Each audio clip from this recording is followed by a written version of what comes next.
আজকে যদি আমার একটা বড় ভাই থাকতো তাহলে রাজুর মতন আমাকে ফুচকা কিনে খাওয়াইতো। জি স্যার, দেখি তো কয়টা বাজে। ভাইয়া ভাইয়া ওদিকে ফুচকাওয়ালা ভাই ফুচকা নিয়ে আইছে, আমাকে ফুচকা কিনে দিবা ভাইয়া? কি ফুচকা খাবি?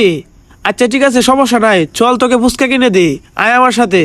আচ্ছা ভাইয়া চলো। ফুচকাওয়ালা ভাই কোথায়? ওই তো ভাইয়া সামনে। আচ্ছা চল দেখি। এই যে এই ভাই ফুচকা নিয়ে ও আচ্ছা আচ্ছা, এই যে ভাইয়া, আমার ছোট ভাই রাজু ফুচকা খাবে, ফুচকা দেন তো।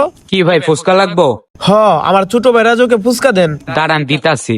ভাইয়া এই ভাই ফুচকা অনেক মজা হয়। ও আচ্ছা তাই? হ ভাই আপনার ফুচকা রেডি, এলন ফুচকা। দেন, আমার ছোট ভাইয়ের হাতে দেন। ভাইয়া ফুচকা অনেক মজা হবে। আচ্ছা ঠিক আছে, তুই ফুচকা খা, আমি এখানে দাঁড়াই। আচ্ছা ভাইয়া ভাইয়া আমার ফুচকা খাইতে অনেক ভালো লাগে। আচ্ছা ঠিক আছে, তুই খা। আজকে যদি আমার একটা বড় ভাই থাকতো তাহলে রাজুর মতন আমাকে ফুচকা কিনে খাওয়াইতো। এরকম বড় ভাই যেন প্রত্যেকটা ঘরে ঘরে হয়। হরে বন্ধু তুই ঠিকই কইছস।